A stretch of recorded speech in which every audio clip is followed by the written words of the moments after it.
The ring box was still warm from my pocket when I opened it. 4 seconds of silence. Nobody at that table breathed. I never once practiced for what actually happened. Her name was Naomi. I'd loved her since high school, back when the biggest secret I kept from her was a haircut I'd given myself with kitchen scissors. Our closest friends sat around a table on Theo's rooftop. String lights overhead. Plates half cleared, somebody's toast still hanging in the air, unfinished. I'd bought the ring in secret over 3 weekends. Theo booked the rooftop and kept his mouth shut for 2 of them. I got down on one knee and opened the box. I wanted her answer to be about me.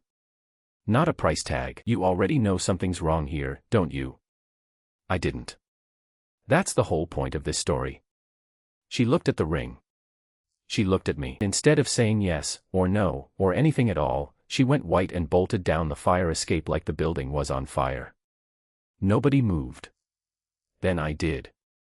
I ran after her. What else does a man do with a ring still open in his hand? I caught her 2 blocks down, under a streetlight that made everything look worse. Naomi. Talk to me. She wouldn't. Not there, arms around herself like the temperature had dropped 40 degrees. Not until I'd followed her back up to that rooftop, back to a table of faces pretending they hadn't seen anything. That's where it came out. She'd been seeing someone else. Not once. Not a slip. Always the nights I told her I was working late, and I usually was. All that time I'd been saving for a ring she already knew she didn't want. Why? Not even a full sentence. I didn't have one in me. She wouldn't look at me. She looked at the table. At the ring box. At anything that wasn't my face. Why? Quieter, this time. Does it matter now? It matters to me. She looked almost relieved to say it out loud, finally. Because with you, Julian, I was always going to be doing math. Rent. Groceries. Whatever raise you were hoping for that year. I wanted a life. Not a budget. So you found somebody else's. I found somebody who didn't make me feel guilty for wanting one. I don't remember deciding to move. I remember the sound before I understood what my hand had done. One slap. Open palm. Then silence so complete I could hear the string lights buzzing. Nobody said anything. Nobody moved toward her. A chair scraped back somewhere. I set the ring box down between 2 wine glasses.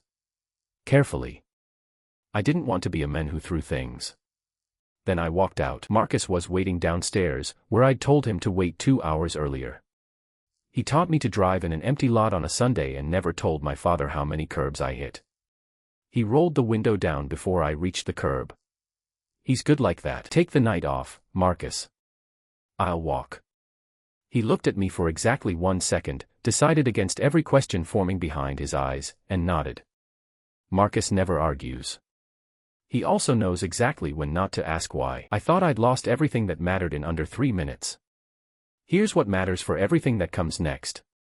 Nobody on that rooftop knew that car was mine to send away so easily. They assumed it was a rideshare, the kind any of us might call after a party like this.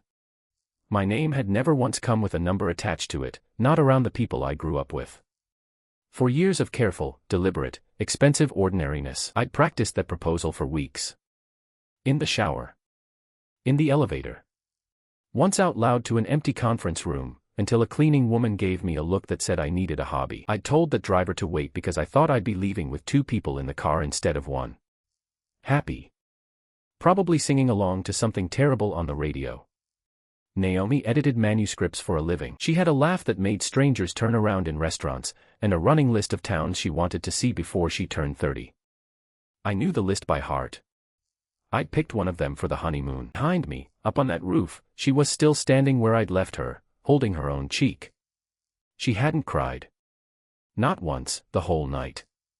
Upstairs, the rooftop didn't empty out right away. People don't leave a scene like that fast. They linger in that terrible, polite way, where nobody knows if they're allowed to get their coats yet. Theo kept it from turning into a bigger disaster than it already was. He's been my closest friend since our first week of college, back when we were both too broke for the dining hall and split one meal plan for a semester without telling the school. He's never once asked me for anything, and somehow still does me the most favors. That's the night, everyone. Thanks for coming. Delivered while stacking plates, in the same voice he'd use for any other Tuesday. People started reaching for their coats, because somebody had finally given them permission to. Naomi stood frozen by the table, next to a ring box nobody wanted to be the one to pick up. Priya spoke first. She'd known Naomi since middle school, and known me since college. She'd been at more of our anniversaries than my own mother had. She worked compliance at a private bank downtown. All day, every day, reading names off documents, learning to keep her face still about what she found there. Her face wasn't still tonight. The small knot of people still standing around, picking at the wreckage of the evening. Does anyone else here actually know whose family Julian comes from? Or is it just me? Nobody answered. Nobody understood the question yet. Somebody laughed, confused, like it might be a joke that hadn't landed. Kessler. Slower now, watching it not land. As in Rainier Holt. The fund that owns half the paperwork on my desk in a normal month. I've seen his signature on filings, Naomi. That's not a guy who was ever going to make you do math on rent. Somebody laughed again, disbelieving this time. Somebody spoke Priya's name like a warning.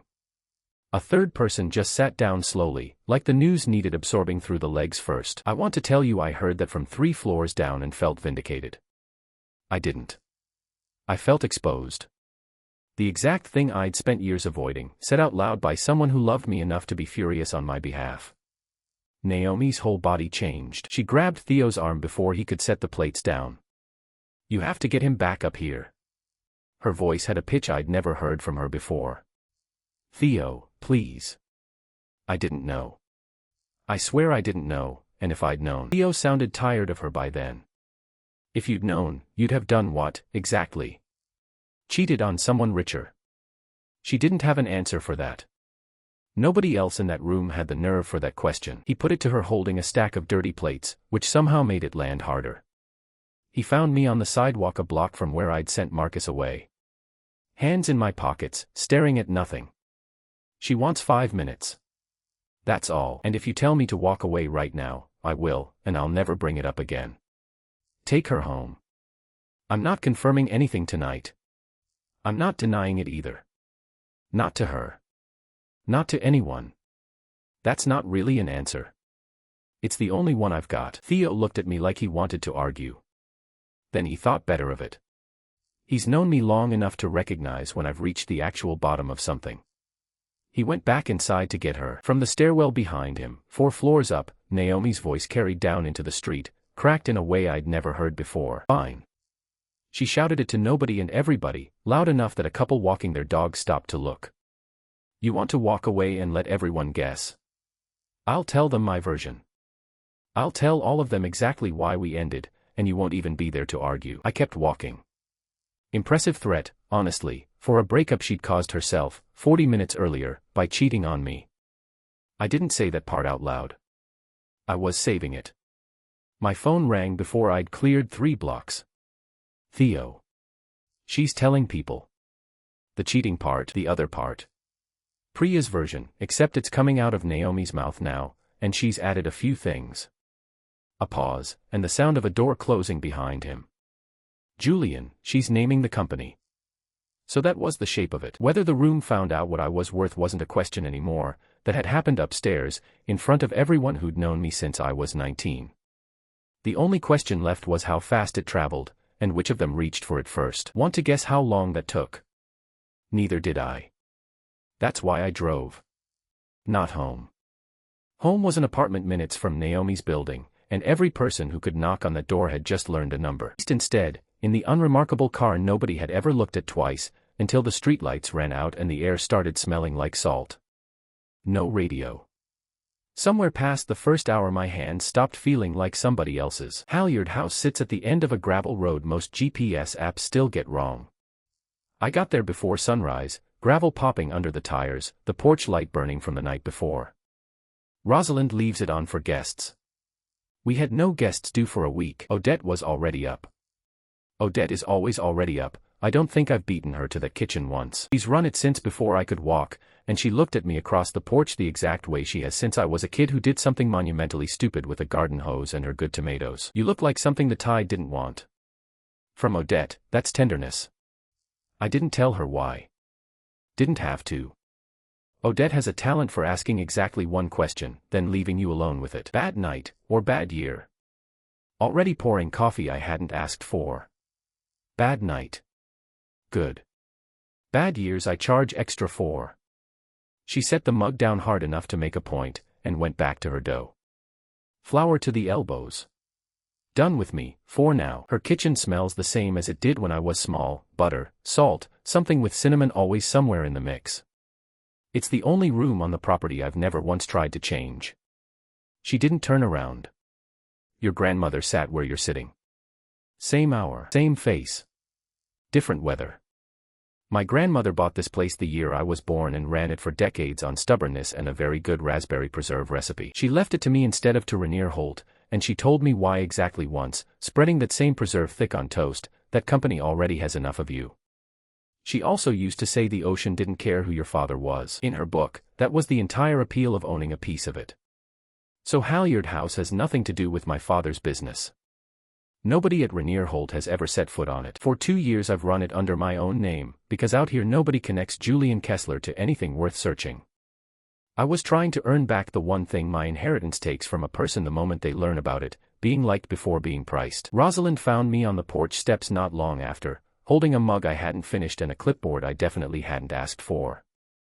She runs this place day to day, has for a couple of years now, ever since I hired her off a 2-line ad and one very blunt interview. She has never once let me feel sorry for myself in her presence. That is its own kind of gift. I almost didn't hire her. She showed up to the interview in work boots, told me the previous owner's pricing was embarrassing, and fixed the front door hinge herself while I was still deciding what to ask her. I hired her before she finished with the hinge. She sat beside me like the step had her name on it. Roof's leaking over room 4 again. Fish order won't arrive until Thursday. And the couple in room 2 want a refund because, quote, the ocean was too loud. The ocean. I told them that's sort of the whole feature. I laughed, first time in hours. Surprised us both. I watched her decide whether to ask what was wrong with me, then decide, visibly, not to. I'll take the roof.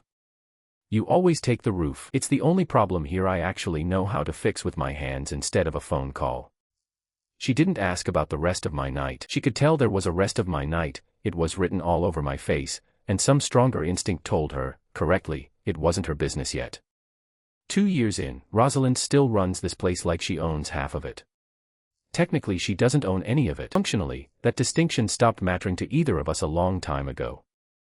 I spent the morning on a ladder over room 4, pulling up cracked shingles while the tide came in below, close enough to hear it change pitch against the rocks. Rosalind brought new shingles up later, took one look at the mess I'd made of the first row, and didn't say a word about it. Mercy, from her. She climbed halfway up the ladder to prove it. You're doing it wrong. I'm aware. You're overlapping them backward. Water's going to run right under there. I know how shingles work. Clearly you don't, or we wouldn't be up here this early. I handed her the hammer. She fixed 3 rows in the time it took me to badly finish one. Neither of us said much else for a while, which, that particular morning, was exactly what I needed from another person. Odette brought sandwiches up without being asked, took one look at us covered in tar, and just shook her head, like we were a matched set of disappointments. Somewhere around the 4th row, are you going to tell me what actually happened, or are we doing this the hard way? One shingle at a time. The hard way. Fine. She meant it, too, and kept working like the answer hadn't cost her anything. By the time we climbed down, the sun was properly up. Neither of us mentioned that either. I stayed up there longer than the roof required. There's a particular quiet in fixing something with your own hands. A leak stops, a shingle holds, and you can see it working. Nobody at Rainier Holt has ever once handed me that feeling, no matter how many meetings they schedule. Meanwhile, back in the city, a version of that same morning was happening a few miles from Naomi's apartment. I only heard about most of it later, secondhand, the way you piece together a fire from everyone who smelled the smoke. Weston Cole had been seeing Naomi for a few months by then. Developer, sharp-suited even before sunrise apparently, the kind of ambitious that photographs well at ribbon cuttings. His apartment smelled like fresh paint and forward motion. Everything in it looked recently bought. Everyone who knew them both agreed he was genuinely fond of her. He was also not a man who liked being confused about anything, and Naomi at his door before sunrise, still in last night's dress, mascara doing something tragic to her face, that was about as confusing as mornings get. Whose engagement did you crash? Only half joking, letting her in anyway, already reaching for a second mug. She told him some of it. Not all. She left out the ring, left out the slap, left out the name Rainier Holt entirely, and not because she was being clever with it. Saying that part out loud to him would have meant saying the rest out loud too. Weston watched her shake at his counter, both hands around a mug she wasn't drinking from. You dated this guy for years. And you're this wrecked over a breakup you started. It's complicated. It's really not, usually. He studied her a beat too long, the way he studied everything he hadn't yet priced. But fine. Drink your coffee.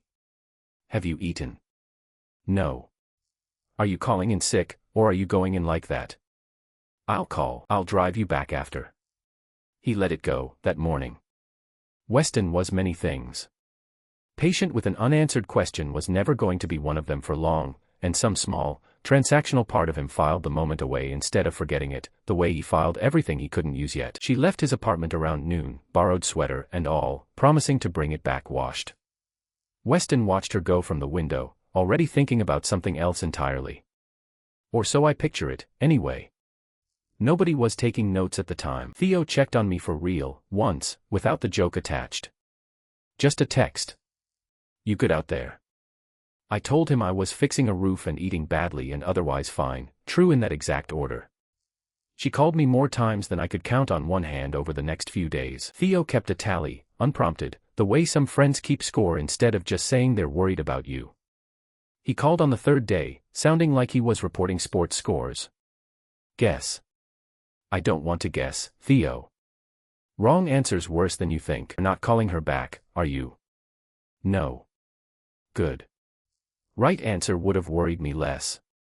By the second day she'd stopped apologizing and started explaining instead, which somehow felt worse. 2 of those calls came with an apology text first, sent in advance, as if apologizing for calling was still an etiquette worth observing. One text read only that she was sorry, no explanation, sent in the dead of night like the hour was supposed to explain itself. She left one voicemail. Julian, it's me. I know you probably hate the sound of my voice right now, and I know I don't deserve 5 minutes, but I need you to know I never meant for you to find out like that. Any of it. Please. One conversation. That's all I'm asking. Listen to it once, standing at the end of the dock with the tide coming in. Then I deleted it and put the phone back in my pocket. Not knowing about Rainier Holt hadn't stopped her wanting me back on Sunday. Learning about it hadn't slowed her down either. If anything, it sped her up. I didn't call back. I knew exactly what I'd say if she picked up, and none of it would have done either of us any good. My father called midweek. Desmond, to the boardroom, just Dad, to me, on the rare occasions I get to use it. It meant either an actual emergency or a meeting he wanted relitigated in advance. With him, those categories overlap more than either of us likes to admit. You've been at the coast. Not a question. My father has never once asked me a question when he could present it as a fact he already knew. Roof needed fixing. A pause that meant he had opinions, and had decided, for once, to keep them. Wanted you looped in before Friday's session. Rainier mentioned a group's been asking around about some of the smaller coastal holdings. Nothing formal. Somebody wants to know who owns what past Millbrook. Millbrook sits close enough to Halyard House that I knew exactly which stretch he meant, and far enough, technically, that I could still tell myself he didn't. Any names? I kept my voice flat. It took effort. Not yet. You know how these things start, some fun testing the water before a real offer. Probably nothing. Define nothing. Julian. Just my name, in the tone that means drop it. He moved straight to the actual agenda before I could ask a second question. That's one of my father's better negotiating tactics, even when he doesn't realize he's using it on his own son. Anything else before Friday? Mostly to see if he'd say it plainly. Just be there on time, for once. A beat. You sound off. Everything all right? Fine. Long week. Again, my father's entire vocabulary for I don't believe you, but I won't make you say so on a Wednesday. Be there on time. Which, from him, is its own kind of affection, delivered the only way he's ever learned how. Hung up and sat with the phone in my hand, looking out at a roofline I'd patched myself hours earlier, still smelling faintly of tar and salt. Down at the water, the tide had turned without asking anyone's permission. It does that twice a day, on its own schedule, indifferent to boards and fathers and coastal parcels alike. I envied it, honestly. It never once had to decide who got to know what. Nobody on that call knew Halyard House was mine. Nobody who knew it was mine had heard that call. I was the only person on earth holding both halves of that sentence at once, and it felt, right then, like the safer way to hold it. That's what hiding something for a living actually feels like. Theo called 2 days later. I knew from the first syllable that he'd done something. So I might have mentioned the coast. Might have. She asked where you were. Not in a crazy way. In a normal way, at the end of a normal conversation about something else, and I answered before I heard myself doing it. Theo.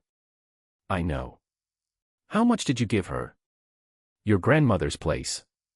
That's all. No road, no name. Handful of people alive know Halyard House is mine.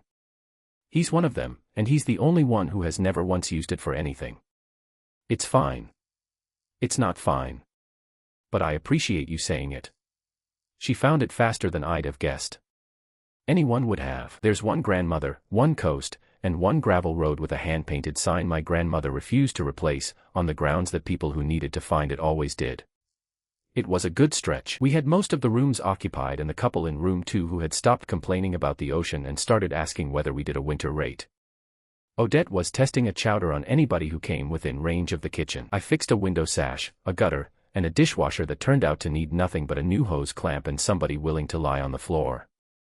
Nobody out there wanted anything from me except the thing in front of us. Do you know how rare that is? I didn't, for a long time. I had to lose the other kind to notice. She came up the drive in the afternoon, in a rental, going too slowly. The way you drive when you're reading every mailbox. I was on the porch with Rosalind, going through the week's bookings. Odette was inside with the windows open, which at Halyard House is the same as being in the room. Rosalind saw the car first. She didn't say anything about it. She just stopped talking about bookings. That was how I knew. Naomi got out. She'd dressed for this, chosen it, thought about it, and that landed harder than anything she went on to say. She'd picked out clothes for a conversation I hadn't agreed to have. Hi. You shouldn't be here, I know. She came as far as the bottom step and stopped, which I'll give her credit for. 10 minutes. That's all I want. Then I'll drive back and I won't do this again. Behind me, Rosalind was very deliberately reading a clipboard. You drove 3 hours. I did. Then you already know the answer, or you'd have called first. Her chin did something complicated. You wouldn't have picked up. No. There's a version of this where I let her sit down, where I got Odette to bring out the good coffee and we did the whole thing properly, 2 adults on a porch, sorting out what went wrong. I could see that version from where I stood. It was even a little bit tempting, the way a warm room is tempting when you're already dressed to go outside. Naomi. Go home. Julian, I'm not angry. I want you to hear that, because you'll decide later that I was, and you'll be wrong. I came down 1 step, not toward her. Just enough that she could see my face properly. I'm not confirming anything. Not the company, not the money, not any of it. Not because I'm punishing you, because it stopped being your business the night you told 10 people why you'd been sleeping with somebody else. She stood there with her keys in her hand. You're going to make me say it in front of them. There's nobody here but us. There's her. A look past my shoulder, at the clipboard. She works here. She's not an audience. That was the moment Rosalind chose to walk inside, screen door banging behind her, in the most conspicuous act of privacy I have ever witnessed. Naomi tried 3 more sentences. I don't remember them exactly, which surprised me. I'd have thought I'd keep every word. What I remember is the shape. I didn't know. I'd have chosen differently, please. Ring was still in a drawer in Theo's kitchen, she told me, and nobody had touched it. Her sister knew everything now and wasn't speaking to her, which I believed. She hadn't slept. None of it was performance. That's what I want to be accurate about. She meant every word she was saying, and it still didn't move the thing she wanted moved, and I could see her discovering that in real time, on gravel, in the wrong shoes. I believe you didn't know. And I did believe it. That was the trouble. It doesn't change anything. Drive safe. She sat in that rental for a full minute before she started it. Then she reversed down the gravel too fast, the way you do when you want to be seen leaving. Odette watched the whole thing from the kitchen window and had opinions she declined to share. She made a pot of something with too much cinnamon in it and put a mug in my hand without being asked. That covers a great many things, with Odette. Rosalind waited until after dinner service. Not out of tact, out of timing. She's better at timing than anyone I know. So who was that? We were stacking chairs on the terrace. Tide was doing its evening thing, loud enough that you could ask a hard question without it feeling like an interrogation. Somebody from a life I don't live anymore. That's a lot of syllables for not answering. It is. She set a chair down and looked at me, not unkindly. She drove all afternoon to stand on our steps. That's not a stranger. She's my ex. We were together 4 years. It ended badly, about a week ago, and there's nothing left in it worth telling. All of that was true. Every word, and I didn't lie to Rosalind. I built a fence around everything with my father's name on it and let her assume the fence was the edge of the property. Okay. Okay. You told me what she is. I didn't ask for the file. She picked the chair back up. But she'll come again. She won't. People who make that drive once make it twice. That's not a comment on her. It's arithmetic. I let it go. Rosalind is right about most things, and I've learned it costs less to find out later than to argue at the time. But I stood there after she'd gone in, stacking the last of the chairs by myself, running the conversation back. She'd asked me one question. I'd given her an answer that was true in every particular and wrong in the only way that counts. And the strange part, the part one couldn't put down, was how easy it had been. Not agonizing. Not a decision at all. Fence went up the way it always goes up, by itself, out of habit, while I was busy being honest about everything on the near side of it. That's the thing nobody warns you about a habit like mine. It doesn't feel like lying. It feels like tidiness. Inland, that same evening was going differently. Weston had spent a week being very reasonable.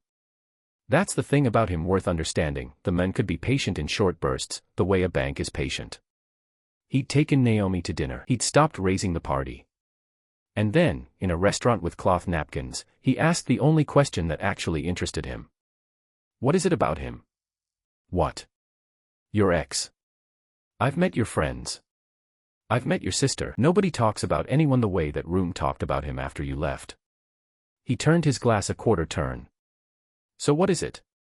Because it isn't the job. You told me what he does. He's just, she stopped. Just what? He's not what people think. That's not an answer, that's a trailer.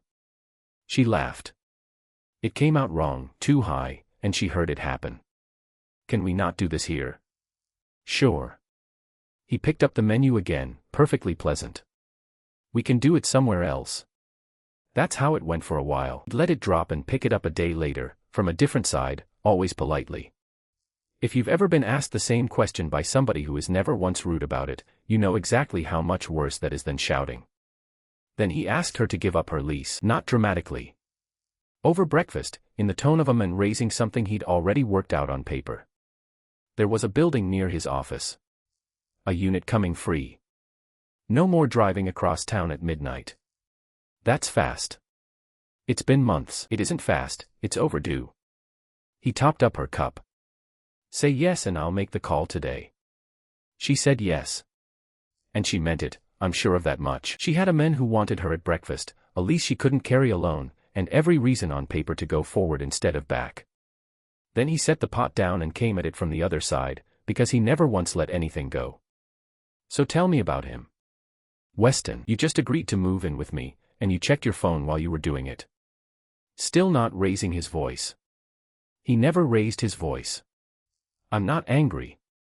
I'd like to know who I'm sharing an apartment with, that's all. Friday I sat through a board session at Rainier Holt and contributed almost nothing. Normal. I paid close attention to one item on the list, and that was not. My father runs those meetings the way he runs everything, quickly, and slightly ahead of whoever is talking. Enough empty chairs at the table to seat the same group twice over. Coffee nobody drinks. The kind of room where a decision worth more than a small town gets made between one sip and the next. Cormier put it in the middle of a list of small items, the way you do with something you don't want discussed. The coastal parcels past Millbrook. We've had a formal inquiry now. 2 parcels named, one of them ours. From a development vehicle. New name, no history I can find. They've registered interest with the county, which means it's on paper. There it was. On paper. Days earlier it had been a rumor with no owner, and now it was a document with a filing date, and the difference between those two things is the difference between weather and a court summons. I looked at the sheet in front of me. The parcel numbers were listed, ours was there.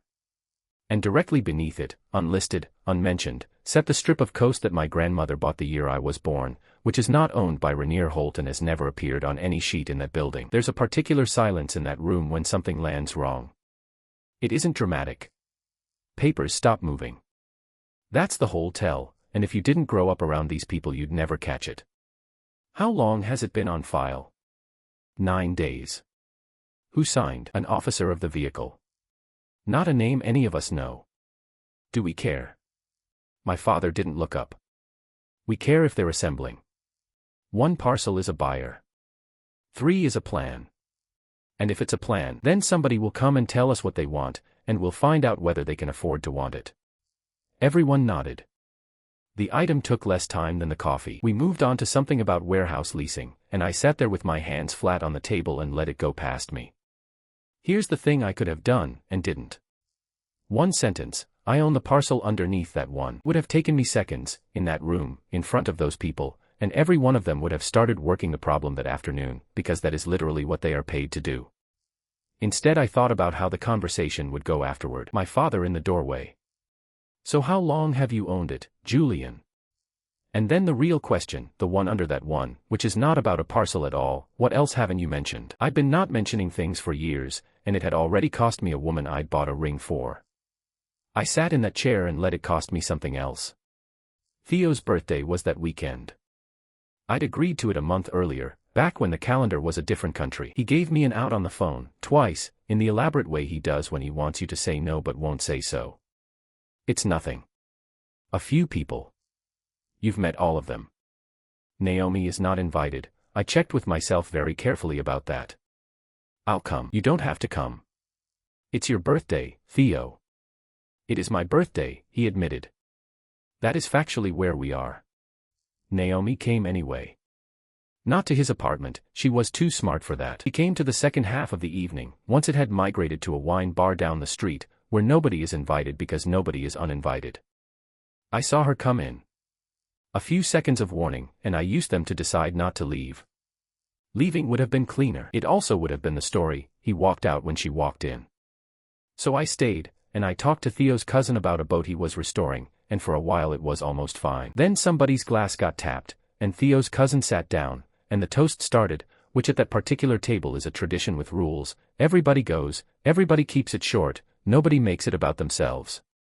Naomi took her turn near the end. To Theo, who is the most loyal person any of us know. That would have been fine. Everyone lifted a glass. And then she didn't sit down. And who has been loyal to somebody this month who deserved a lot better than what I did to him? In front of all of you, I'm not going to pretend that isn't what everyone at this table is thinking about right now. Nobody breathed. Somebody's chair creaked. She looked straight at me for the last part. I'm sorry, Julian. I'll say it as many times as it takes. 1 small table, and a woman apologizing to me in public with a glass in her hand. Do you know what that does? It doesn't move you. It puts the entire room's discomfort in your lap and makes it your job to do something with it. I did the only thing available that wasn't cruel. I lifted my glass an inch, the way you do for a toast you're not going to answer. To Theo. The table gave it back fast, grateful. The table started breathing again. The party didn't recover, exactly, but it kept going. Parties do. Somebody ordered another bottle. Theo's cousin came back to the boat conversation with the determination of a man performing first aid. Naomi stayed a while longer. She didn't approach me again. She stood in a knot of people who had known us both for years and watched me not look at her, and at some point she got her coat and went, and people were texting me about it before I'd reached my car. Theo drove me to my car afterward, mostly in silence. She rehearsed that. I know. I'm not defending it. I'm saying she rehearsed it, and she still couldn't tell whether it was for you or for her. He pulled up. Which one do you think it was? I don't know, Theo. I've stopped being the right person to ask. I drove east that night instead of sleeping in the city. Hours in the dark. I prefer it, honestly. Nothing is open, nobody can reach you, and the road does the thing conversation is supposed to do and mostly doesn't. The dock at Halyard House has been dying quietly since before I took it over. You can walk on it. Guests do. But the pilings have gone soft at the waterline, and the whole east side has a lean that you notice most when you're carrying something. My grandmother had a contractor's estimate in a drawer from before she got sick. She never did it. I understood why the first time I read the number. Rosalind found me out there on a Sunday with a pry bar and a stack of pressure-treated boards, doing what I always do, starting. You're going to hurt yourself. Probably. That's the wrong answer. She was already pulling her boots on. The right answer is no, because somebody is holding the other end.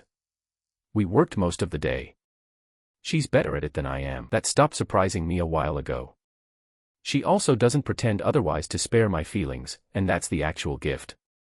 The soft pilings had to come out before anything else could happen. That meant standing thigh-deep in water cold enough to make your jaw ache, working a strap around something you can't see, while the other person keeps tension from the deck and tells you when you're about to do something stupid. Left. Your other left. I have the strap. You have a strap. You have it around the wrong piling. She was right. She was right the second time as well, and by the third I'd stopped arguing and started listening, which sped everything up considerably. Odette came out once, looked at the two of us in the water, said something in the direction of the sky about grown adults, and went back in. She left towels on the rail. She'd deny it. That afternoon she made me redo a knot until it held. That's a granny. It's holding. It's holding because nothing is pulling on it. Watch. One tug. The whole thing slid apart in her hand like a magic trick. Now it's not holding. Show me again. I've shown you. Show me again and I'll stop asking. She showed me again. I got it wrong, and then I got it right, and she gave me a there that landed somewhere I wasn't braced for, and we moved on to the next board. That's the whole scene. Two people, one dock, a knot. Nothing changed hands. Neither of us produced a line that would look like much written down. I'd been managing a version of myself for 4 years, around Naomi, around her friends, around every room I walked into, deciding in advance which parts to show. On that dock I wasn't managing anything. That's what I'd been trying to buy, out there, under my own name, without knowing that's what I was doing. We got the east side square before we lost the light. It's the first time that dock has been level since before she died. The next week I did something that felt, at the time, like the most obvious decision in the world. I extended the dock. I got a sentence and a half into explaining it before Rosalind took the conversation away from me. Slips. How many? 8. Guests only, or anyone. Anyone. That's the whole idea. We've got deep water close in and nobody else on this coast does. Your grandmother never touched it. She was running an inn. Not a harbor. So you looked at a fixed dock and a deep channel and saw the gap. She said it flatly, the way you'd read a diagnosis back to a doctor. At what rate? I told her. Too low, and you'll want a minimum stay in summer, or you'll spend the season turning boats around for one night at a time. Her pen was already moving. Who's paying for it? I am. Personally. She looked up. Not the family. Nothing with my father's name on it. My account, my signature. I shrugged. That's the point of this place. How much, all in? 6 million, near enough. She wrote it down the way she'd written the slip count. Okay. She underlined something twice. Then get the sign repainted, because a boat doing any speed past that headland can't read it, and the number on it hasn't worked since before I got here. That's how a marina actually gets built. Somebody competent asks better questions than the ones you'd thought to ask yourself, and you write down the answers. You've thought about this. For a year and a half. I never said anything, because it wasn't my money. She capped the pen. Still isn't. You asked anyway. I didn't ask. You were about to. Then she stopped, with the clipboard against her hip, and looked out at the channel. That sign's going to be visible from the water. That's the idea. I know it is. A beat. You've been quiet all week about whatever your father rang about. And now we're putting a fresh sign on the one stretch of coast somebody's already filed paperwork over. I told her the two things weren't related. She let me have it, which is not the same as believing me. Ferris came out on a Thursday, walked the dock for an hour, and told me two things I didn't want to hear and one I did. The east side was fine now, his words, and he didn't have to say them. The channel was better than I thought. And the permit for 8 slips would take most of a season, unless we applied for 6, which nobody would look twice at. 6 now, 2 later. 2 later is a whole new application. Do it properly or do it small. He scratched something on a pad. You want my honest opinion, do it properly. This is the only piece of water on this stretch worth the trouble. Why? Depth, shelter, and the fact that nobody else has bothered. He looked up at the house. Whoever owns this doesn't need it to make money. That's why it's still here. I didn't correct him about who owned it. Ferris started the following Tuesday. Pile driver, barge, the whole loud business of it, audible from the porch and from most of the rooms. Guests either loved it or checked out early, and Odette fed the crew at cost on the grounds that men who work near water eat like it's owed to them. I was out there every day I could be. Not supervising, Ferris doesn't need supervising, and he'd have said so. Just carrying things and staying out of the way and watching a thing I'd decided on turn into a thing that existed. Halyard House had spent decades being invisible on purpose. By the end of that month there was a barge in the channel, new pilings standing out of the water, and a hand-painted sign where the gravel road meets the coast road, freshly painted, with a phone number that worked. Anyone driving that stretch of coast would have seen it. That was the point. That is the entire point of building something. Weston came back to it one more time, and this time he wasn't polite about it. They'd had a good week. He'd asked her to give up her lease and move in closer to him, and she'd said yes, and there'd been a bottle of something on the counter, and then, some hours later, he came back around to it the way he always did. He's not calling you back. No, you've been checking your phone since Thursday. I'm not blind, and I'm not going to pretend to be. It isn't like that. Then tell me what it is like. He wasn't shouting. Weston doesn't shout. He goes quiet and specific, and that's worse. You cheated on him. You made a decision. I was that decision.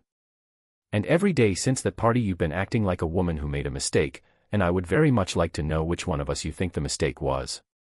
That is not fair. It's completely fair. It's the only fair question in the room. She had nothing for a moment. Naomi. What is he to you? And she was out of moves. She'd been out of moves for a week, cornered by a week of kindness and one honest question, with no way to explain why she couldn't let go of a man she'd left for money without explaining the only thing that had changed. He's not who you think he is. He's not who anybody thinks he is. Weston set his glass down and gave her his entire attention, which was the most dangerous thing he could possibly have done. Go on. She opened her mouth. I don't know what was actually happening in that kitchen. Not the words, what she was doing. From inside, I'm fairly sure, it felt like defending herself. A woman finally explaining why her heart hadn't caught up to a decision she'd made months earlier. She wasn't trying to hurt me.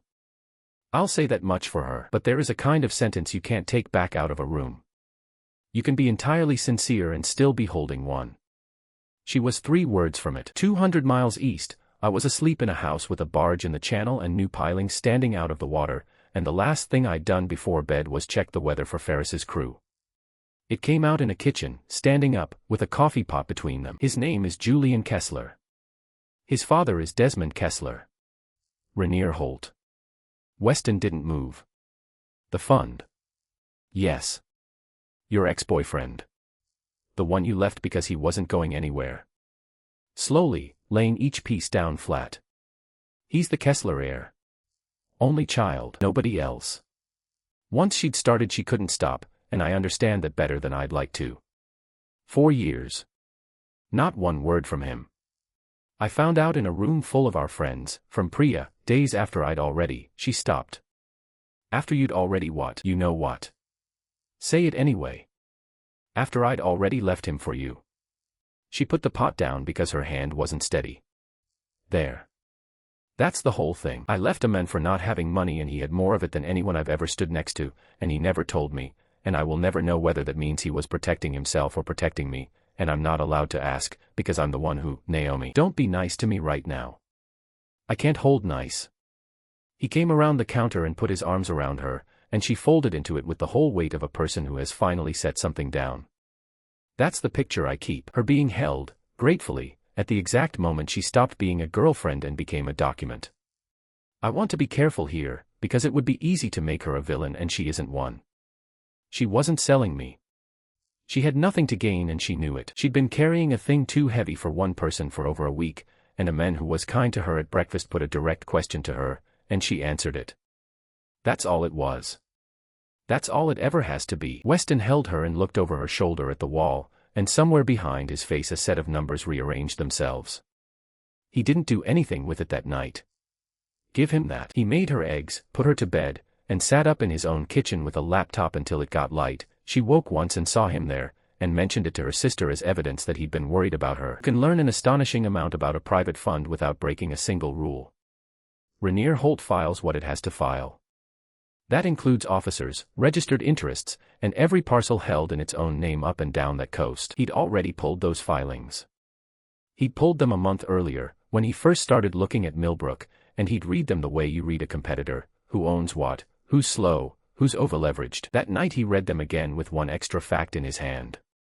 There's a strip of coast past Millbrook where the Rainier Holt parcels stop. Immediately south of them sits a piece of land that isn't theirs. It isn't on that list at all, and it hasn't changed hands in a very long time. Anyone assembling that stretch has to solve it. He'd known that for weeks. It had been a nuisance. Now it was something else, because a fund does not put a family name on a coastline by accident. And a man who hides being a Kessler doesn't hide it in a city. He hides it somewhere. By morning Weston had a working theory and no proof. For a developer that isn't a bad position at all. He had something better than proof, he had a way to find out. He called the county at 9, and then he called his own men, and the second call is the one that mattered. I want the chain of title on everything south of the Rainier parcels. Not the funds. The gaps. That's a records request. Takes a week. Then start it today. A pause. And run the deeds against a name for me. Kessler. Kessler like Rainier Holt Kessler. Like that. Weston, if you've got a family entity buying quietly through a shell, that's the thing. Something almost like enjoyment came into his voice. I don't think it's an entity. I think it's a person. Naomi woke up to breakfast, and to a version of him she hadn't seen in a month. He was warm. He wanted to hear about her sister, suggested a weekend somewhere with a name she'd mentioned once, months ago, and had assumed he hadn't registered. He told her he was sorry for how he pushed. I was jealous. You were carrying something and I made it about me. It's fine. It isn't, but thank you. She spent that week happier than she'd been since the party. People who saw her that week reported the same thing to Theo in almost the same words. She thought she'd fixed it. She thought honesty had cost her something and bought her something better. Her sister raised it, apparently, at some point in that week. You seem all right. I told him everything. About Julian. All of it. And he was kind about it. A shrug, the story goes.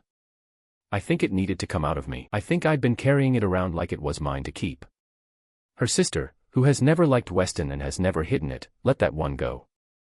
This is the stretch of it I have the least appetite for. She was being handled kindly, warmly, by somebody who had genuine affection for her and a use for her at the same time, and those two things sat side by side in him without any friction at all. That's the thing about Weston I keep coming back to. He wasn't pretending. He was fond of her and he was using her, and he'd have maintained, honestly, that he didn't see the conflict. She got a good week out of it. That counts for something. My first sign was a message from a number I didn't know. Mr. Kessler, apologies for the direct approach. We appear to have an overlapping interest on the Millbrook stretch and I'd rather talk than bid against you. Weston Cole, Cole Harbiside. That's the whole thing. Polite, brief, no ask. Read it once and it's a courtesy. Read it twice and it's a man telling you he knows your name, knows what you own, and has decided not to pretend otherwise. I read it more times than I want to admit. Then I did the arithmetic that message was designed to make me do. Rainier Holt's coastal parcels are public. My name on a board is public.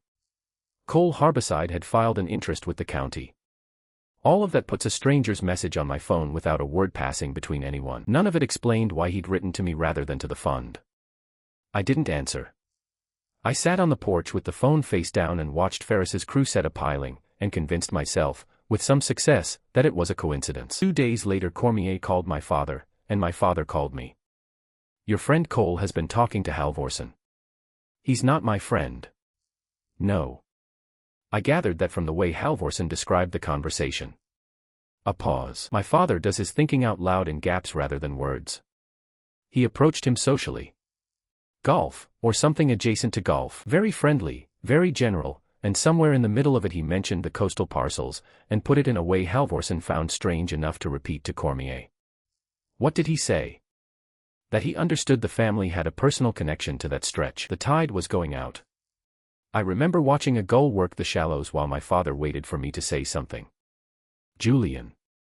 I'm here. Is there a personal connection to that stretch? There it was. Not an accusation. A door held open, politely, by a man who had already worked out that something was behind it. Not one the fund needs to worry about. That isn't my question. I know. He let it go. He is better at letting things go than I ever expect him to be. All right, and I'll give you what I'd give anyone. A man who knows something you'd rather he didn't will use it inside a month. If there's something to say it before he says it for you. A pause. That isn't a father talking. That's decades of watching people negotiate badly. Understood. He hung up. I sat there for a while with the phone in my hand and the tide going out, knowing 3 things and understanding none of them. Somebody was assembling that coast. That somebody knew my family had a reason to care about it. And whoever it was had gone around the fund to reach me directly, which is not what you do when you want to buy land. It's what you do when you want to be sure a particular person is paying attention. I still didn't know how it had reached him. Not that the shape of it was hard to guess. A dozen people had heard Priya say my surname out loud in that apartment, and one of them had stood in a stairwell and shouted that she'd be telling everybody her version. It built 4 years of habit on the assumption that the circle held.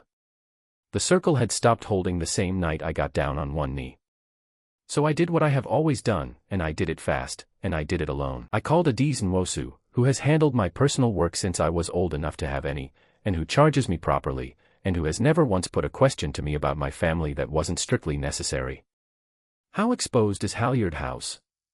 Exposed how? Somebody's assembling that coast. I want to know what they can do to me. She took a day.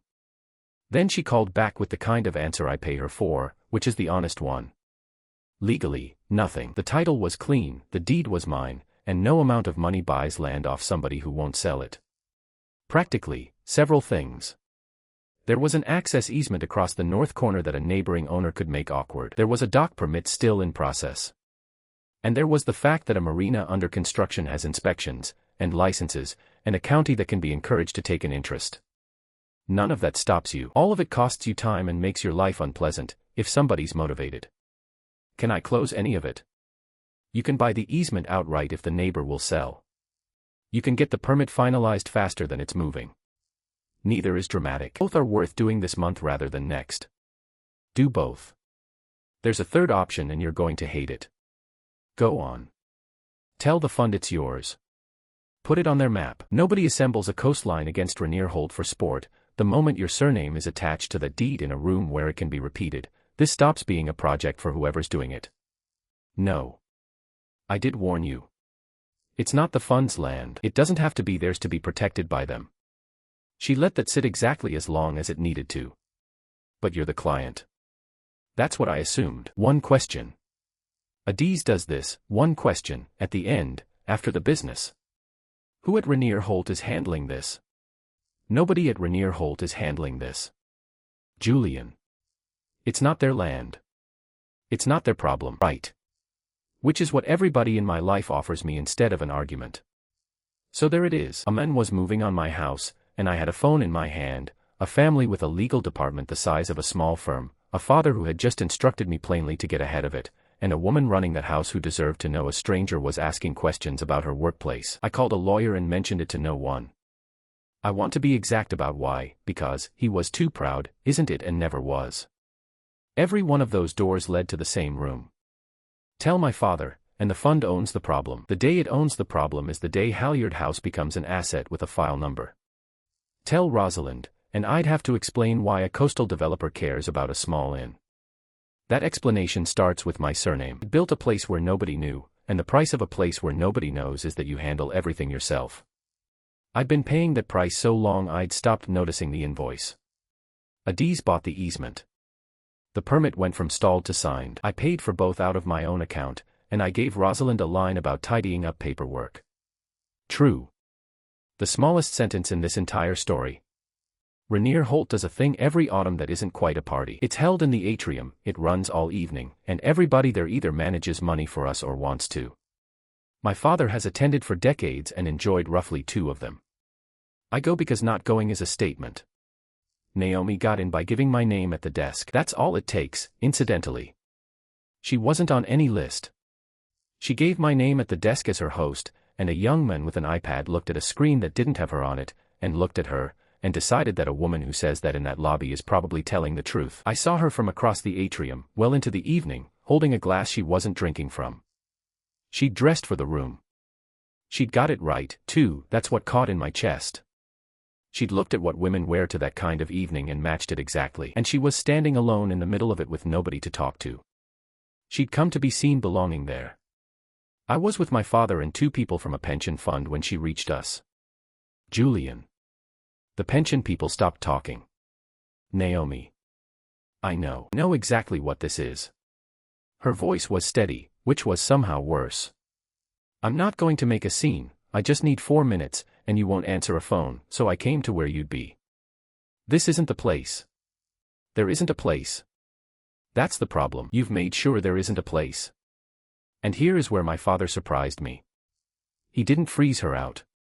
He didn't look at me. He turned to the pension people, mentioned the bar being better on the north side, and they were gone before either of them had finished a sentence, and then he put his hand very lightly on Naomi's elbow and steered the 3 of us into the corridor behind the atrium where the caterers stage. Not out. Not to security. Out of the room. Now. Nobody's watching. Say what you came to say. She hadn't planned for that. She'd planned for a scene, or for me walking away. Instead, a man of my father's age had handed her exactly what she wanted and removed her audience in the same motion. What came out was a version of the porch. Shorter. Worse, because it had been rehearsed and there was nowhere to put it. I'm not asking you to take me back.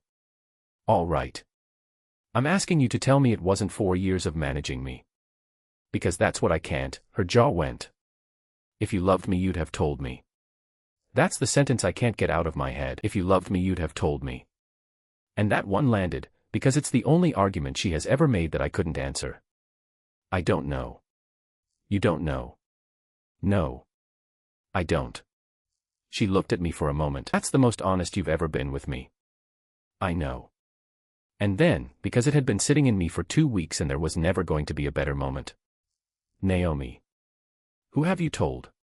Whatever had been open in her face closed. Don't. It's one question. I know it's one question. She looked at the floor, then made herself look back up. And I'm not going to be the reason for whatever happens next. Not on top of the rest of it. That isn't an answer. No. It isn't. She went. My father walked her to the lift himself, and came back adjusting a cuff. Well. I'm sorry. Don't. He took a glass off a passing tray and didn't drink from it. Is that the woman you were going to marry? Yes. And she didn't know. No. He looked out at the atrium for a while. A room full of people, most of whom wanted something from him. Your mother didn't know either. Not for the first year. Thought I was being romantic. A small, dry sound that on anyone else would be a laugh. She found out from a newspaper and didn't speak to me for the better part of a week. I've never been sure I got her all the way back. I have known my father my entire life. He had never once mentioned it. Why didn't you say? Because you'd have heard it as advice, and you were a great deal younger. He set the untouched glass down. You're not now. Who's the developer? What? The Millbrook thing. You went somewhere else when Halvorson's name came up. He straightened his cuff again. I'm slow, Julian, not stupid. Cole. Cole Harbiside. He wrote to me. My father's eyebrows moved perhaps a millimeter, which from him is a raised voice. To you, not to the fund. No. Then he wants something from you specifically, and you should assume he knows exactly why. He set the untouched glass down. Anything else I ought to have? Not tonight. He looked at me for a long moment. All right. And he went back to the room. Cole Harbiside's offer arrived at Rainier Holt the following week, and it was not the letter of a man testing the water. It was specific. It named parcels. It carried a price at the top of the range, $31 million for the frontage, and a financing letter from a lender nobody had to look up. It closed with a paragraph that made two members of that board sit forward, which I know because Cormier described their body language to me before he described the paragraph. The paragraph explained, in the polite register these things are always written in, that Cole Harbiside had secured the balance of the frontage it required and intended to proceed either with Rainier Holt as a counterparty or around it, and that a decision within the month would be appreciated around it. In writing. You do not say that unless you can. Or unless you very badly want somebody to believe you can. Cormier rang him, because that's what you do, and got a man who was delighted to take the call. You've put a threat in a letter, Mr. Cole. I've put a timetable in a letter. My lenders have one, so I have one. Perfectly friendly, by every account. If you'd rather I hadn't been direct I can send you a vaguer version, but you'd still have to answer the same question by the same date. The frontage you say you've secured. Secured. All of it. Enough of it. A pause that Cormier described, later, as the only moment in the conversation that felt rehearsed. There's one holding down there that isn't for sale. I'm aware of it. I've made my peace with working around a stubborn neighbor, and I'd suggest the board does the same. He knew. He'd known for a while. And he'd just framed my house to the fund as a nuisance, in a way that made everybody at the table want it gone. The board met about it on a Thursday. I was on that call for most of an hour and contributed almost nothing, and this time it wasn't habit. It was that anything out of my mouth would have started with the word actually. They didn't decide. Boards rarely decide the first time. What they did was worse, which was to start liking it. The price was good. The coastline was non-core. We've held that frontage since before most of this table. We've never put a shovel in it. Cormier let the number sit a moment. I'd call this an orderly exit from a stretch we've never developed. At the top of the range, from a counterparty with financing in place, who has told us in writing that he's proceeding regardless. Is that credible? It's credible enough that I'd rather not find out by refusing. Somebody wanted to know what was actually on the land.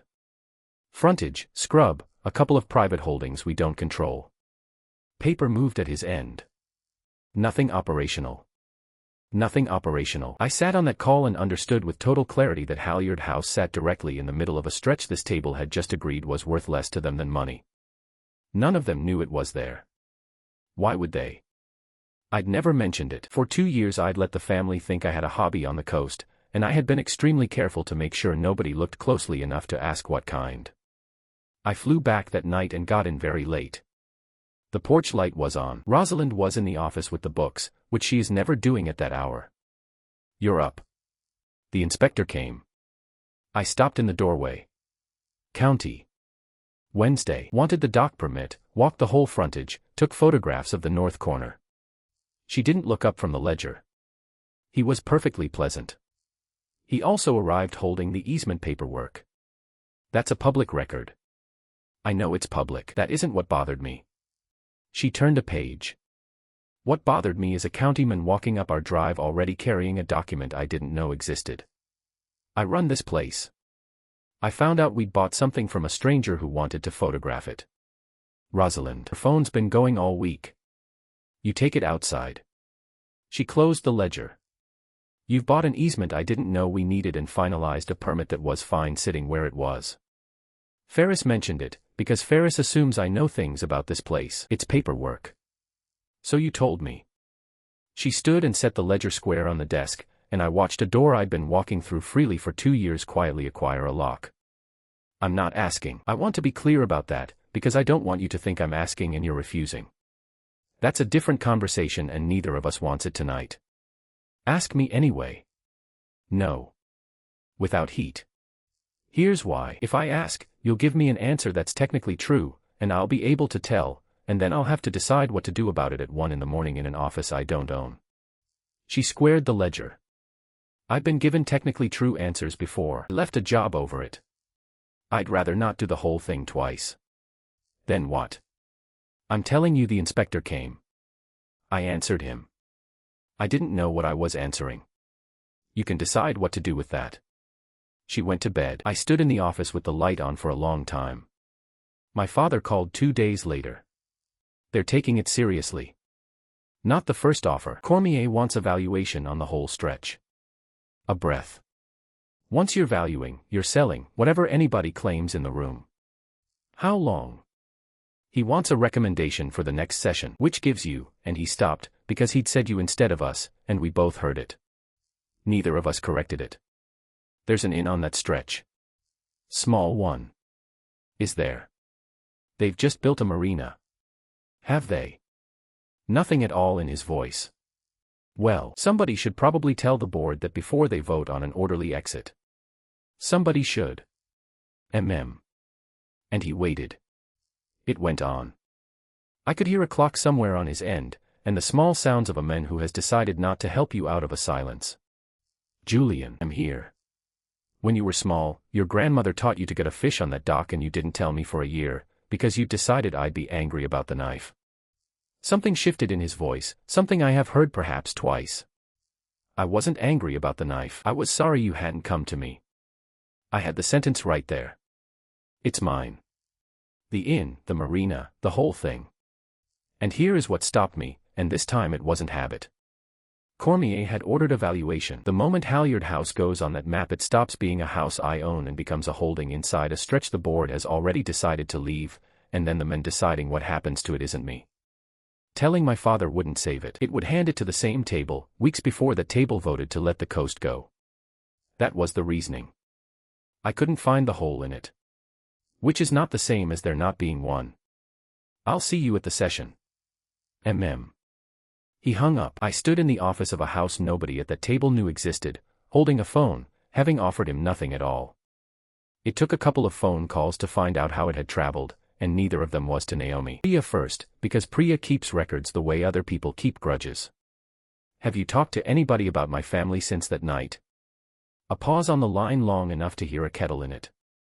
I've thought about almost nothing else, so let me be careful. I put it in that room once, in front of those people. I have not repeated it. I have also not apologized for it, and I don't intend to. I'm not asking for one. Good, because you'd have got a speech. The kettle clicked off. Julian, half that room went home and talked about it. That's not gossip, that's what a room does. It's not them I'd worry about. Then who? Nobody in it. Whoever she's been standing next to since. Second. Has she been asking you about me? After the coast. Every single time I've seen her. He didn't sound proud of it. But not lately. Not for a couple of weeks. Why not lately? The pause there was different from Priya's because she stopped needing me for it. That's what it felt like. She stopped asking, and she got calmer, and I assumed that was healing. A breath. It wasn't healing, was it? No. So I drove in and I did the thing I'd spent a month not doing. I met her at a coffee place near her office, mid-morning, in public, because I wanted it to be short and I wanted neither of us able to make a scene. She got there first. She'd taken care with it again, and again it landed wrong in me. You called. I did. That's new. Naomi, I need one thing, and then I'll go. What exactly does Weston Cole have? Her hands went around the cup. Are you asking as him or as you? There's no him. There's a company with my father's name on it, and I'm not it, and you know that better than anyone alive. That's not what I meant. I know what you meant. I made myself slow down. Somebody is trying to take a house off me. Not the fund. Me. He wrote to me personally, he approached a member of our board socially, and he has now put a letter in front of them with a deadline in it. He knows exactly which family to lean on and exactly which stretch of coast to lean about. Until recently nobody on earth had both halves of that. She looked out at the street for a long time. His name. Rainier Holt. Your father. That you're the only child, and that I heard it from Priya. Where? His kitchen. Anybody else there? No. No.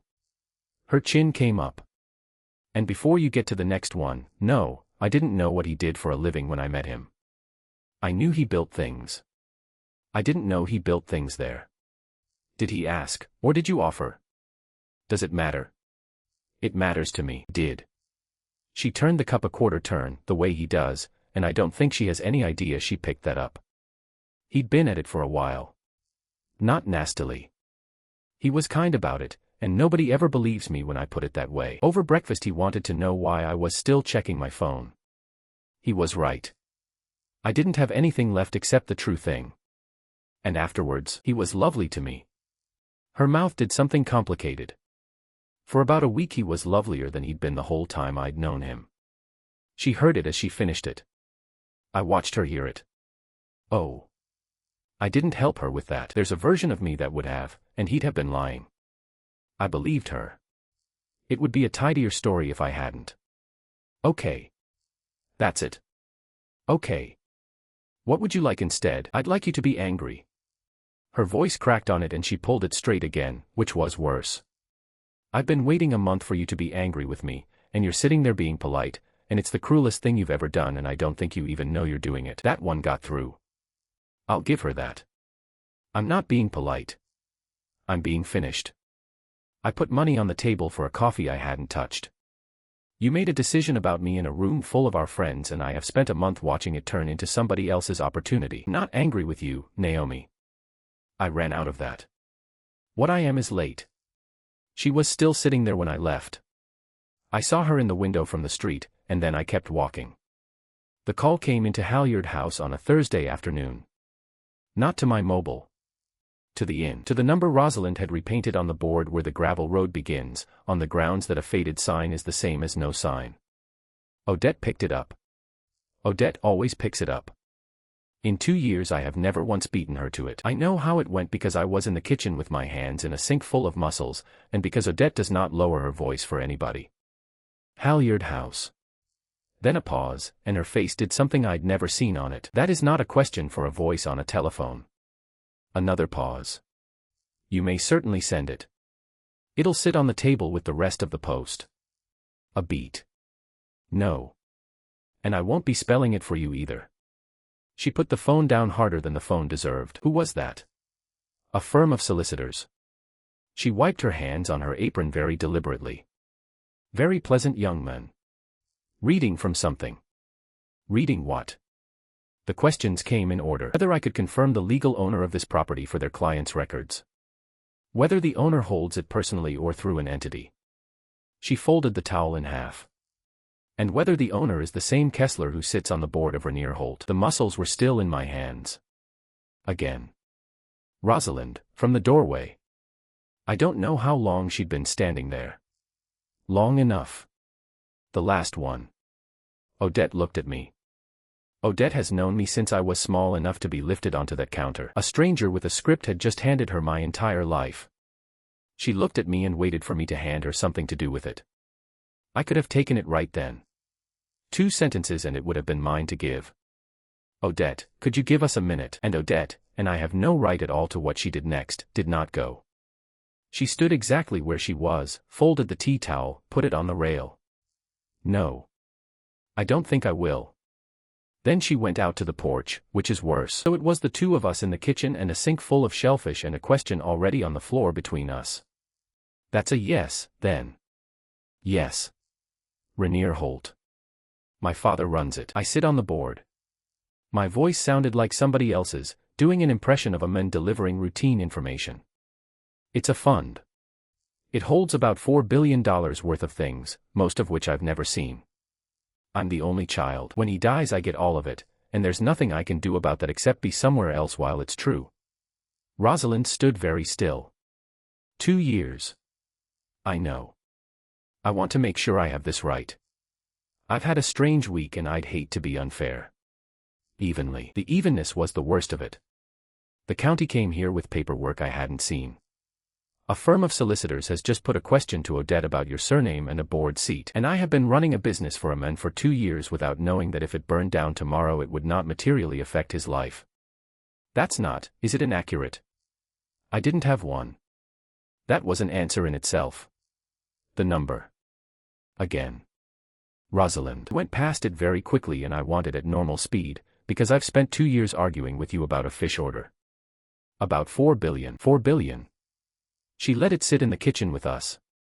And in March you and I spent an hour deciding whether to replace the boiler or nurse it through one more winter. We nursed it. We nursed it, she agreed. I built that whole argument on the cash position. You sat there and let me. I know. I'm not after an apology for a boiler. I know that too. Right.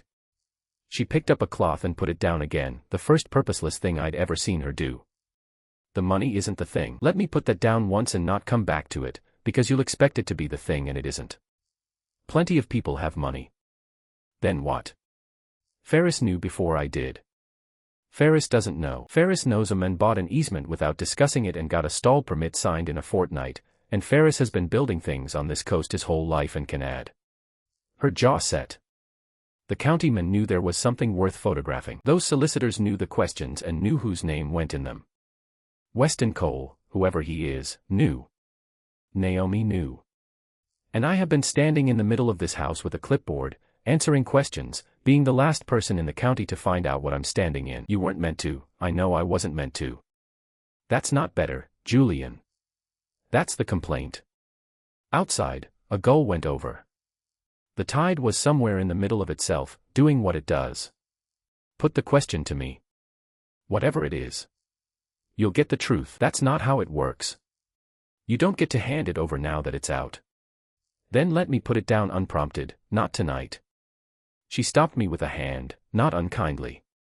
You've had 2 years to put it down unprompted. You had a fortnight ago, in that office, when I made a point of not asking. You had Thursday. You had 5 minutes ago with Odette in the room, and you sent her out. She was right about the last one. Everything in that kitchen, that was the piece I had no answer to at all. She went out to the porch. I heard the two of them out there, one voice and then the other, and neither of them came in. That evening she came and found me on the dock, which I hadn't expected. She'd brought the ledger, which I had. There's a place at Blackrock. Came up in the spring. Blackrock. Bigger house than this one. Proper harbor, proper yard. They've come to me twice. You never mentioned it. There was no reason to mention it. I turned it down twice. She shrugged. The second time I let them know I had something half-built here that I wanted to see finished. She put the ledger down on the bollard between us. I'm going to sit with it for a bit. That's all I'm telling you. Not resigning on a dock at 8 o'clock because I've had a bad afternoon, and I'm not promising you I'll be here in the spring, and I'd rather have both of those out loud than let you work it out from how I'm behaving. What can I do? That's the question I'd expect from you, and it's the wrong one. Rosalind, I'm not punishing you. I want you to hear that, because you'll decide later that I was. She looked out at the pilings standing in the last of the light. You'd fix this if I gave you a job. That's what you do. You bought an easement, you fixed a permit, you'd buy me something if I let you. A small breath. I don't want a job. I want to know whether I'm working for somebody who keeps me in the room, and there's no task you can do that settles it. Just takes time and you can't hurry it. I have sat in rooms where a great deal of money changed direction. None of them was harder than standing on that dock while somebody declined, very reasonably, to be reassured. All right, all right. She picked the ledger back up. The Kavanaughs are in room 2 again, by the way. They want the winter rate. Give it to them. I already did. Cole Harborside's second letter arrived on the Monday, and this time I was in the room for it. Not the coast, the 11th floor, the long table, the coffee nobody drinks. Cormier had it in front of him and my father sat at the head with his hands flat, the way he sits when he already knows he is going to be the last person to speak. It's shorter than the first one, Cormier said. He's withdrawn the month. He wants an indication by Friday. Friday this week. Friday this week. Halvorsen put his pen down. That's not a negotiation. That's a man with a lender breathing on him. His money has a date on it. He says so, in the second paragraph, and I believe him. Cormier turned the page. It's the last paragraph I'd like everyone to hear. He read it out. Then, because two people were talking over each other, he read it again. Whole Harbourside would be publishing its scheme for the coast in the ordinary course. The scheme would describe the position of every holding along that stretch, including those not participating. Is that a threat? It's a planning document. Cormier let that sit. That's the elegance of it. He's telling us he intends to comply with the process. He's telling us he'll draw a map, Halvorsen said. He's telling us he'll draw a map, and that we can be on it as a partner or on it as a gap. Somebody asked what the gaps actually were. Cormier ran a finger down the sheet and named them: a boatyard, 2 houses, a small holding, and a guest house, he said. My father's eyes came up off the table. A guest house. 6 rooms. Family held, apparently, 4 decades. There's a marina gone in this year. Cormier shrugged, and the shrug was not unkind, and that was somehow the worst of it. It'll be the awkward one. It always is. Somebody's grandmother, usually. Nobody at that table laughed, because nobody at that table thought it was a joke. It was just true. In an assembly of that size there is always one holding that costs more trouble than it's worth, and everybody there had bought one at some point, and everybody there had also walked away and let one be surrounded. I sat with my hands flat on the table, in the same posture as my father, and understood that I had about 4 days to stop being the only person in that building who knew whose grandmother it was. When does he publish? Cormier looked up. Was the first thing I'd said all morning. The scheme? Whenever he likes. That's the point of it. Then Friday isn't the date. I heard my own voice do something I didn't plan. Friday is the date he'd like us to think about. The date that matters is whenever that map goes out with our name absent from it and everyone else is on it. A pause around the table of the kind you get when somebody says the obvious thing slightly before anybody else was going to. That's fair, Cormier said. I'd like the valuation before Friday, my father said, and stood, which ended the meeting.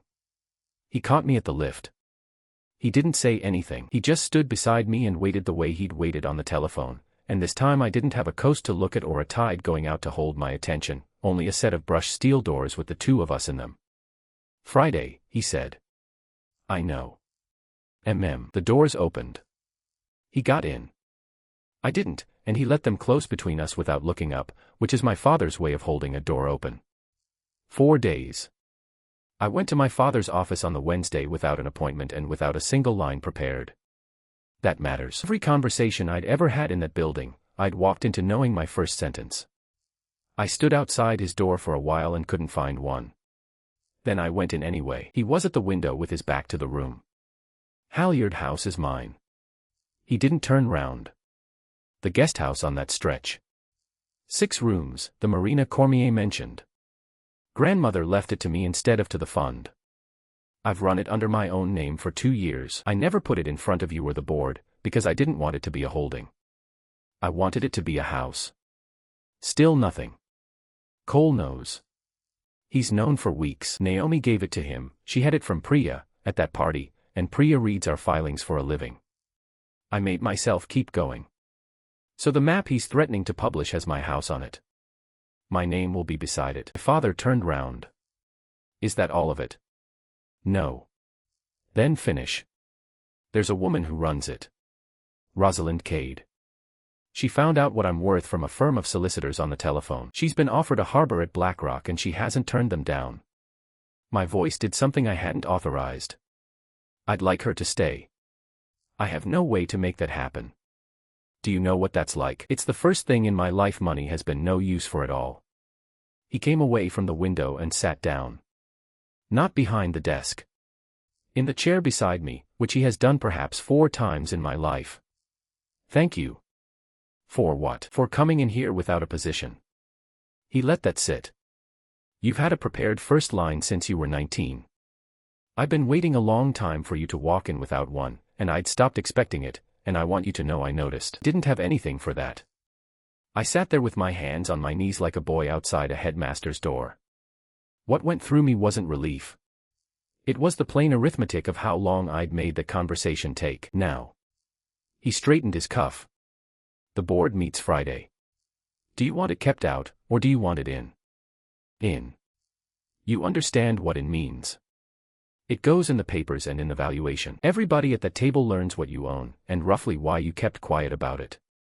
Cormier will be careful with you for a year. I understand. Then say it Friday. Not me. You. He stood. There's a piece you haven't worked out yet, and then I'll leave you alone. A man who assembles a coastline needs everyone to believe he's already won. That isn't confidence. It's the mechanism. His money is expensive, his options expire, and the only thing holding it together is that nobody has turned him down out loud. And if somebody does, then the people lending him that money will want to know why they're hearing it from us instead of from him. He was at the door by then. He didn't threaten you, Julian. He arranged things so you'd threaten yourself. That works exactly once, and only while it's quiet. I said it on the Friday, in that room, to those people, and it took under 2 minutes. I'd like to report that it was a great speech. It wasn't. I said what the property was, who owned it, how long I'd owned it, and why I hadn't mentioned it. Nobody gasped. Cormier wrote something down. Halvorsen had one question about the deed, and Adiz had covered it in a letter I'd brought with me. One person did react, and it wasn't the one I'd braced for. You've been sitting on that since the spring. Cormier wasn't accusing. He was working something out. When I said the awkward one is usually somebody's grandmother. It was mine. He looked at his notes for a moment, then drew a line through something. Well. That changes the number. He turned a page back. Upward, and by more than the parcel. Whoever valued that house at 11 million did it before there was a harbor on it. The thing I hadn't understood about telling the truth in a room like that is how ordinary it is. For years of arranging my whole life around one sentence, and the sentence took a few seconds, and then everybody wanted to talk about the valuation. The board declined Cole Harbiside's offer that morning. They declined for 3 reasons. A stretch of coast with a family-held guesthouse in the middle is worth more held than sold. A buyer who withdraws a month and offers 4 days is a buyer with a problem. And my father has spent his whole working life learning the difference between urgency and desperation. What I did was remove the reason to say yes quickly. Cormier wrote back the same day, politely, declining. He added one clause, because Cormier is careful and because my father asked him to. The fund's position, it read, was informed by its understanding of the ownership of the adjacent holding. One clause. No accusation in it anywhere, but Cole Harbiside had told its lender that the Rainier Holt parcels were a formality. And the lender now had a letter, in writing, indicating that the fund had known about the adjacent holding, in detail, for some time. There is no version of that letter in which Weston looks good. Either he had known the whole time and hadn't disclosed it, or he hadn't known and had told them he did. Nobody accused him of anything. There was no scene, no hearing, no exposure, nobody reading anything out to a room. His committee date came and went. The frontage options he'd been holding started expiring the way options do, on their own schedule, without malice. 2 of the sellers he'd tied up went to somebody else. His calls to the fund went to people slightly junior to the ones who'd taken them in the spring. Theo, who knows people everywhere for no reason anyone can establish, put it best. Nobody's angry with him. That's the thing. He rang a man I know about a completely different site, and the men just didn't ring back. Do you know what he told me when I pushed him on it? He had to think about it first. Something about him being a lot of work. And they know where he had it from, by the way. Not a broker and not a filing, a woman at a kitchen table who'd known you since you were 19. They say that part quietly, and only to each other. Nobody falls, in a business that runs on people picking up. They stop being worth the trouble, one unanswered call at a time.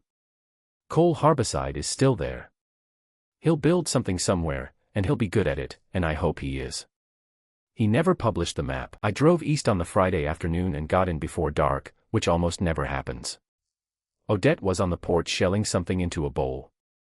Rosalind was on the steps with the week's bookings. Both of them looked up at once, and I understood that a conversation had stopped when the car came up the gravel. Sit down. Both of you. I'm going to say something and I'd like to get through it once.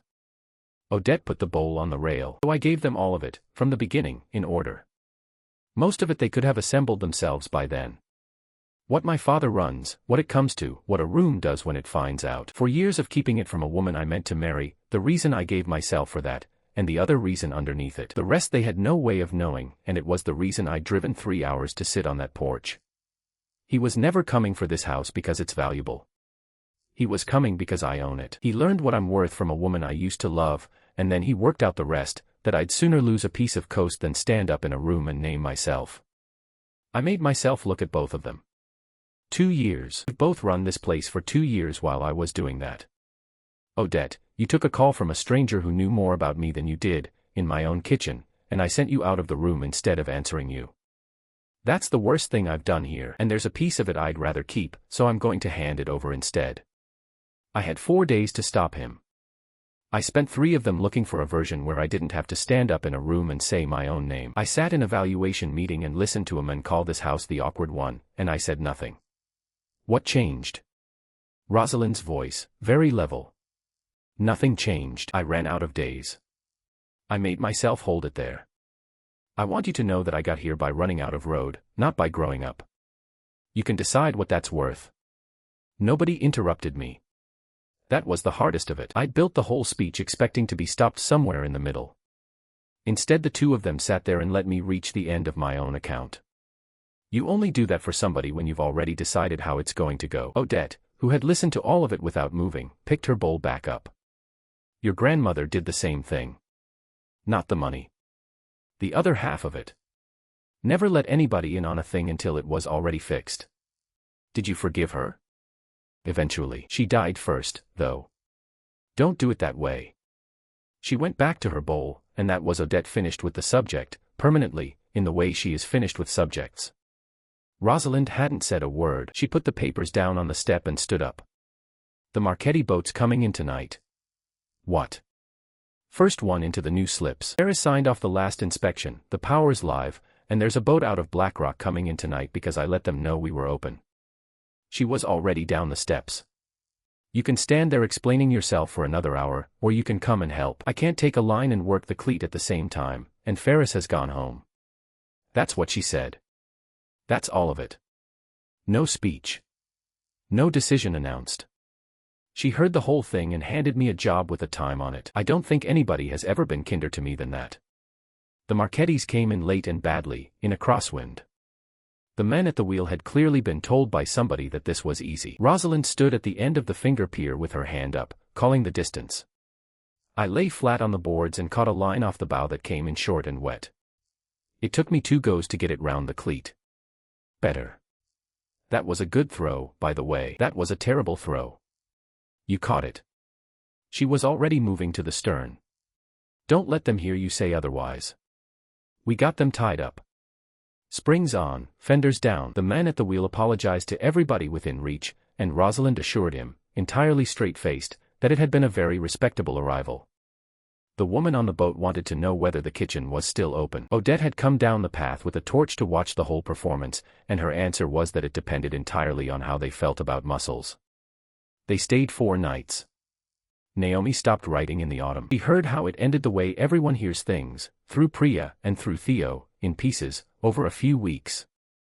That Cole Harbiside had gone quiet. That the fund had kept the coast. That there was a small marina at a guesthouse 3 hours east with a phone number that worked. She didn't come. She didn't call. She sent one message in the autumn, and it isn't the one anybody would expect. She'd taken a job in another city. She wasn't asking me to reply. And she was sorry about the house, not about us, about the house. She understood now that it had been the real thing, and she'd handed it to somebody without knowing what she held. Then she stopped. Anyone can drive 3 hours to a porch. Nobody made her do the other thing. I hope the other city is good. I mean that in the ordinary way people mean it. There's a sign at the top of the gravel road now with my name on it. Small letters, at the bottom, under the name of the house. Above it is a telephone number that Rosalind repaints every spring and refuses to let me touch. 8 slips, and a waiting list in summer.